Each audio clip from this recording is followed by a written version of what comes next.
Bom, são tantas informações que estão acontecendo nesse país ao mesmo tempo, que fica até difícil da gente pensar no que falar. Muita coisa acontecendo no país. A gente tem os deputados que estão obstruindo, né, os deputados conservadores estão obstruindo a Câmara para não ter nenhum tipo de trabalho, até que seja pautada a anistia, até que seja pautado o impeachment do Alexandre de Moraes. E o deputado Paulo Bilis, que denunciou agora que o Hugo Mota está tentando burlar isso e está tentando fazer uma sessão em um outro plenário. Eles nem sabiam, descobriram, estavam tendo dificuldade de entrar. Tá aqui, ó. O deputado federal Paulo Bilinski denuncia uma manobra gravíssima.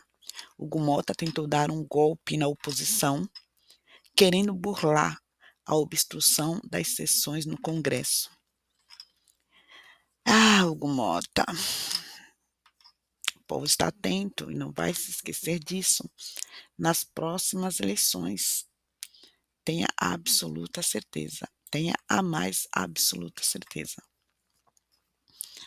Eles estavam tendo dificuldade de entrar, a Polícia Legislativa barrando deputados federais de entrar numa sala do Congresso. Estão lá instalando os equipamentos, tudo. Absurdo, absurdo. Agora também, direto de Lisboa, vai ter o lançamento do documentário The Fake Judice. Nossos amiguinhos aí tá com o Didi Red Pill e o Sérgio Tavares, que estão lançando um documentário que fala do excelentíssimo ministro Alexandre de Moraes e todas as fakes judiciárias que ele criou. Esse documentário era para ser lançado em maio e acho que falta de verba, alguns ajustes. Ele está sendo lançado agora, lá a princípio lá em Portugal, né? E depois vai para o mundo. Vamos esperar nossa vez de ver esse documentário que, pelo jeito, vem quente, vem quente. Outra novidade também foi o Alexandre de Moraes dando uma pequena recuada, né? Ontem a Folha publicou que os ministros estavam irritados com Alexandre de Moraes pela decisão de prender o presidente Bolsonaro. Ninguém queria apoiar ele, não queriam, não apoiaram, né? Eles mandaram pela Mônica Bergamo o recado, né? Deve ser pro Trump, ó, não sanciona ainda não, espera mais um pouquinho, a gente vai dar um jeito. E hoje ele liberou as visitas dos filhos e familiares próximos. Eles podem então visitar o presidente Bolsonaro, que está preso numa prisão domiciliar, sem nenhum julgamento, sem ser acusado de nada. O processo que levou ele a essa prisão não é o do 8 de janeiro, é outro processo que o Alexandre criou. Mais um processo sem pé nem cabeça, por usar redes sociais, sem dar uma palavra, aquelas coisas absurdas de Alexandre de Moraes. Então, a gente vê alguns milagres da Lei Magnitsky, que está aí fazendo o Supremo, os demais ministros, em estado de terror, tomarem algumas atitudes, mas ainda é pouco, porque ele continua preso injustamente. Então, assim, é um recuo, meio recuo, mas é pouco ainda. E aí, a pauta do dia é a presença do Michael Benn no Congresso, falando que o Brasil sofreu um golpe em 2022. Sim, o Brasil sofreu um golpe. Atlantic Council, financiamento de 11 agências governamentais americanas. Conselho diretor, 7 ex-chefes da CIA. Plano estratégico, eleições de 2022. Atlântico Council, mais TSE, outubro de 2020, o Atlantic Council torna-se uma das instituições internas do TSE, uma empresa americana com chefes da CIA dentro do TSE, trabalhando dentro do TSE. Isso sim é interferência de outros países. Ação: participação no Programa Permanente da Justiça Eleitoral do Brasil sobre combate à desinformação. Os ataques internos e externos durante o governo Bolsonaro provam que ele só não caiu por um milagre. É porque Deus está no negócio, né? E agindo Deus, quem impedirá? O Bolsonaro não está lá porque ele quis, ele está lá porque Deus colocou, porque Deus tem um projeto através da vida dele. Deus quis usar ele, tinha que ser alguém honesto, tinha que ser um político honesto para enfrentar toda essa situação. Não podia ter um rastro de desonestidade. Deus pinça, trabalha desde da base para um momento que ele já sabe que vai acontecer. Então, o milagre é esse, o milagre é a mão de Deus. Após as revelações que Mike Benz está trazendo, fica mais evidente para aqueles que ainda não entenderam que Bolsonaro passou longe de ser um frouxo.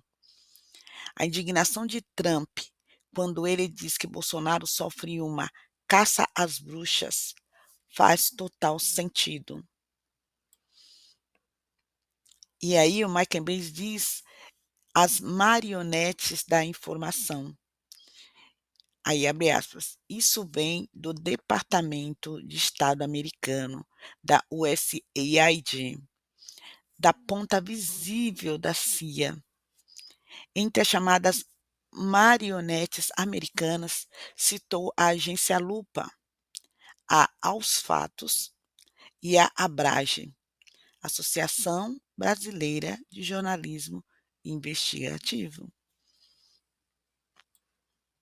Mike Benz chamou de marionetes americanas, as 24 agências brasileiras, as 24, que formaram o projeto Comprova e atuaram para censurar brasileiros. Ele disse que isso vem do Departamento do Estado americano, da USAID, da ponta visível da CIA. Entre as chamadas marionetes, citou essas três que eu falei anteriormente. Ai, é difícil, viu?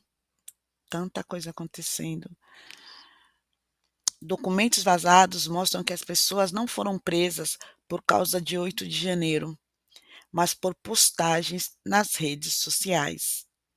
Criaram um golpe fake para esconder o verdadeiro golpe.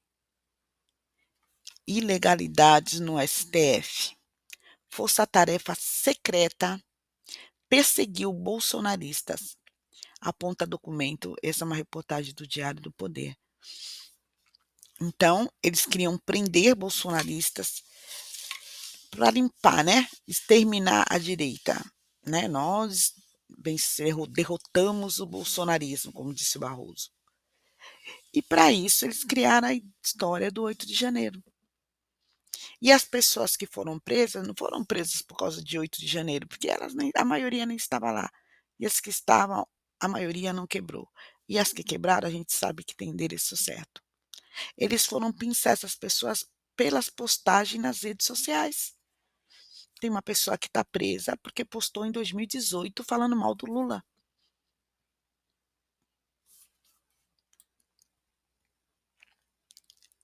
E o senador Mourão pediu ao governo de Joe Biden para dar um golpe nas eleições em 2022. Isso é sério demais. Mourão tem um áudio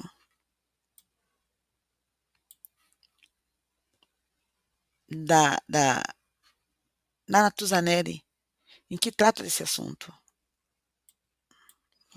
Vamos ouvir. para que se informasse que os Estados Unidos não reconheceriam um presidente que estivesse no cargo de maneira ilegítima. Quais foram as para que se informasse que os Estados Unidos não reconheceriam um presidente que estivesse no cargo de maneira ilegítima? Quais foram as conversas que já podem ser citadas como importantes naquele momento? Bom, teve um caso interessante quando o Mourão, então como vice-presidente da República, participou de um encontro no Council on Foreign Relations, um think tank importante nos Estados Unidos, e depois do evento teve uma conversa informal entre ele e o ex-embaixador americano do Brasil, Tom Shannon, que ainda é um ator relevante para fortalecer a relação bilateral. E naquela conversa informal, o Shannon disse que ele estava bastante preocupado com a situação, com o futuro da democracia brasileira, e o Mourão respondeu que ele sim também estava preocupado. E, obviamente, o Shannon relatou essa conversa depois para o governo americano, que foi interpretada em Washington como uma espécie de pedido velado de ajuda por parte do Mourão. Então, aquilo foi uma de muitas conversas que levaram os Estados Unidos a acreditar que havia, de fato, um risco bastante concreto. Para isso existe. Para que se informasse que os Estados Unidos não...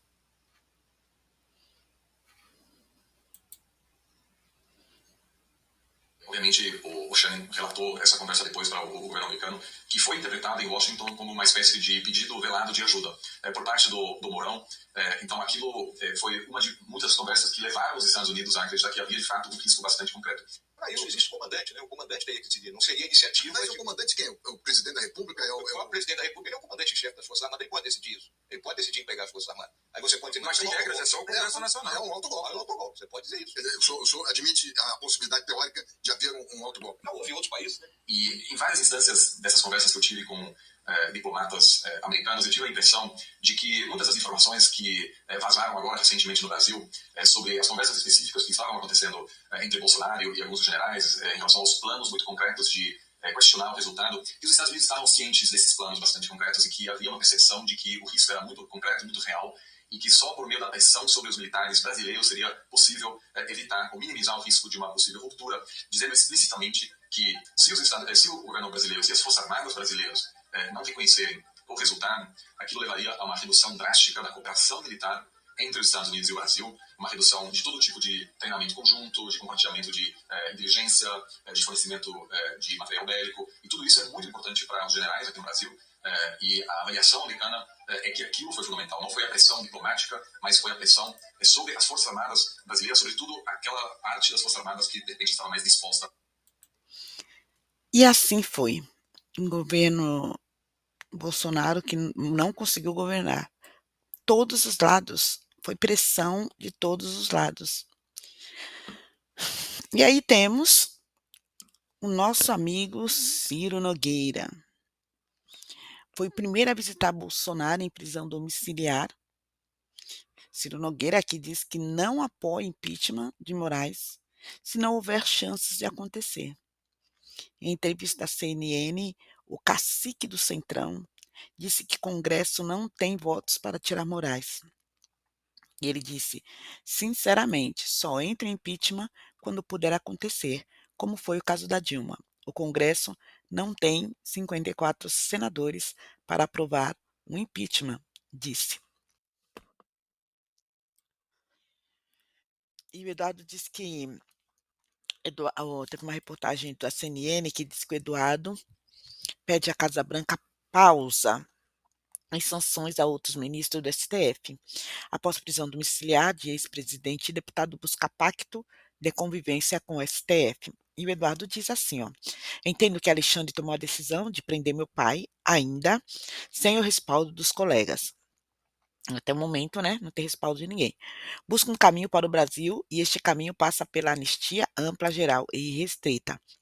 Nesse sentido, minha visão pessoal é de que as sanções Magnitsky contra outros ministros, neste momento, talvez não surta o resultado esperado, mas confio 100% na capacidade do presidente Trump tomar a melhor decisão, pois é alguém muito mais qualificado do que eu para isso.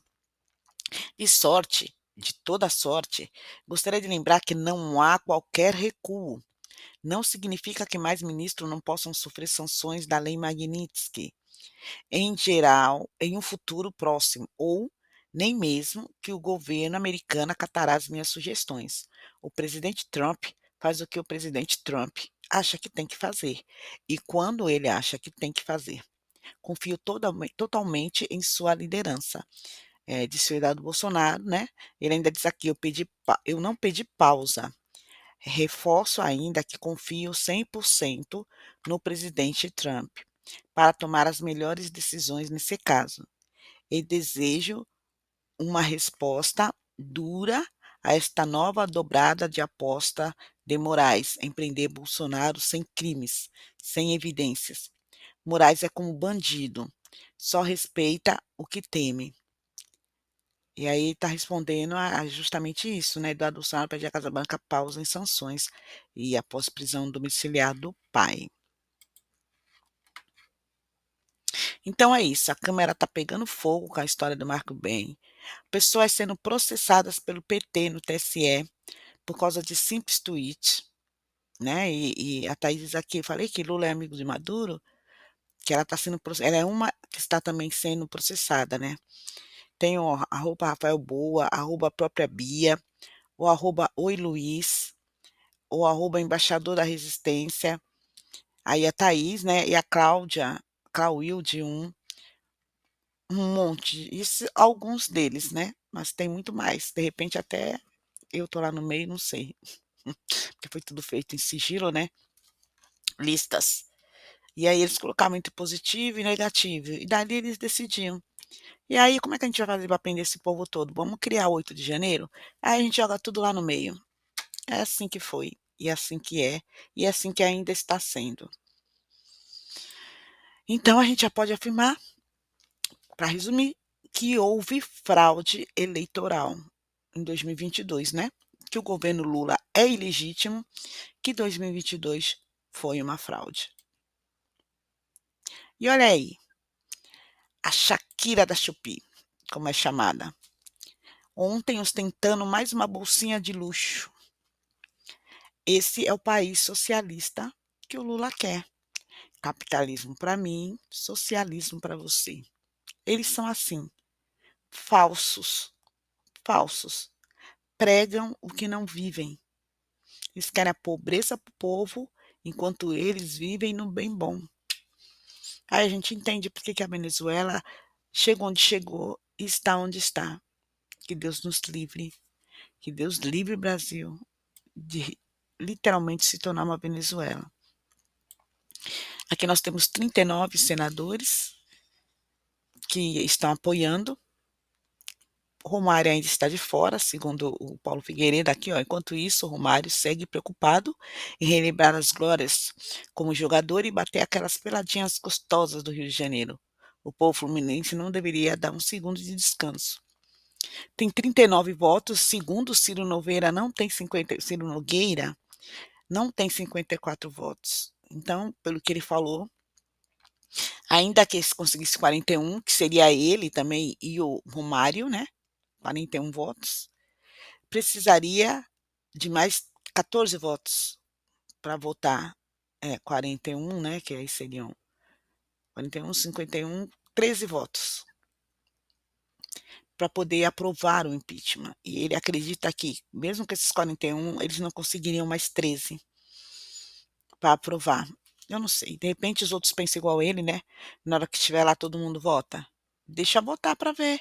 Assina aí, põe para votar, mas ele prefere ficar no muro, né?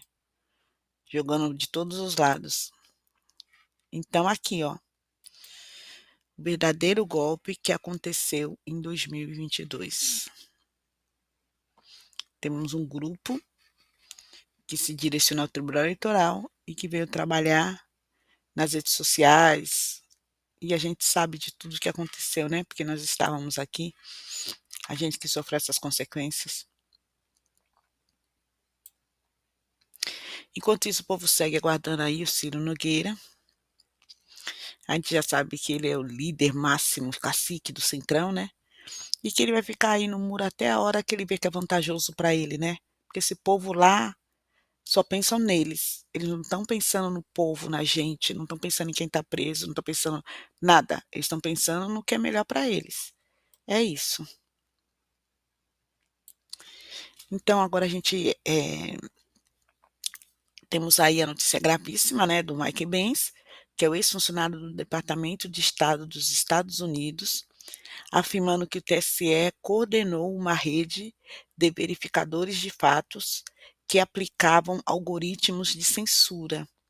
Esta rede de censura gostava muito da Globo, né? E o Marcel Van Hatten pergunta aí, por que será que gostavam da Globo News e da TV Globo? Aliadas do golpe dado na democracia brasileira por Lula e Moraes, com auxílio do governo Biden, que financiou a rede de censura no nosso país. Um dia tudo virá à tona, né? Quando, né? Ah, o Banco Itaú também, veículo de esquerda, anuncia que os banqueiros largaram a mão de Moraes. Primeiro foi o Bradesco e agora o Itaú. Não tem mais volta. Moraes será empichado.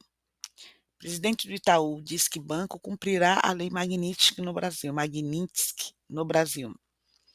O ministro Alexandre de Moraes, do Supremo Tribunal Federal, foi sancionado pelos Estados Unidos. E processo lá, a relatoria caiu na mão do Zanin. Lindenberg que pediu, né? Deu entrada lá para que os bancos fossem obrigados a não sancionar o Moraes.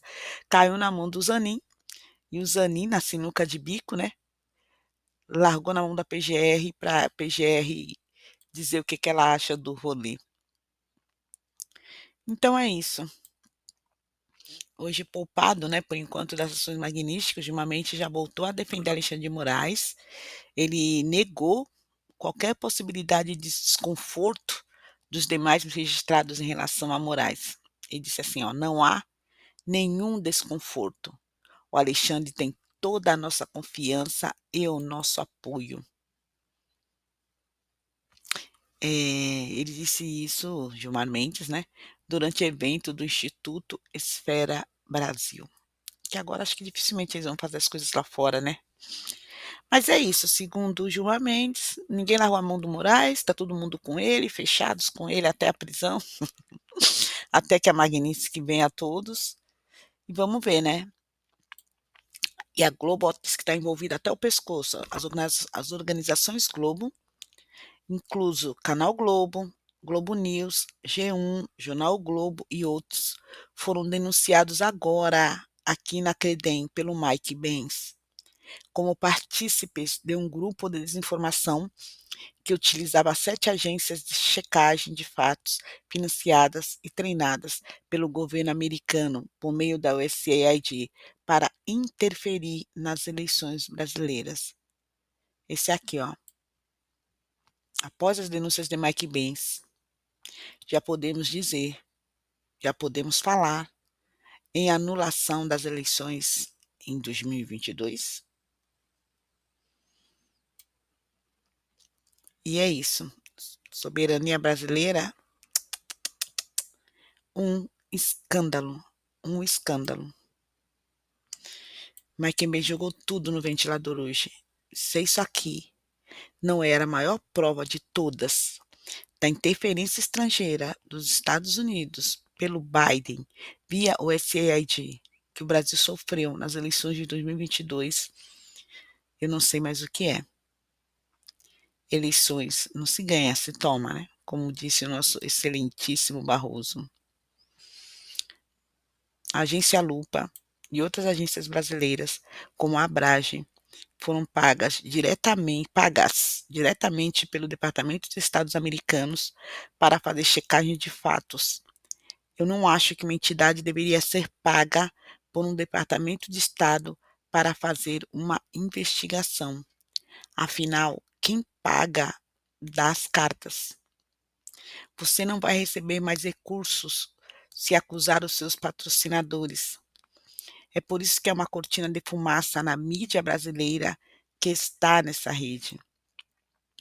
E aí o Constantino diz, se o Brasil fosse um país sério, as eleições de 2022 seriam anuladas depois das provas de interferências estrangeiras e haveria nova eleição. Então é isso. A casa está caindo, né, Barroso? Toda a farsa começa a vir à tona. Durante uma audiência na Credem, Mike Pence, ex-secretário do governo Trump, faz revelações gravíssimas, expondo a interferência externa do governo Biden, com o apoio de autoridades brasileiras, para censurar Bolsonaro e toda a direita no Brasil. Essa audiência de Mike Pence no Congresso está impressionante para qualquer um. Está destruindo todo o papo de soberania. Fomos vítimas de um golpe em 2022. Procurem e assistam a audiência inteira. O nosso país sofreu um golpe. E não foi da direita.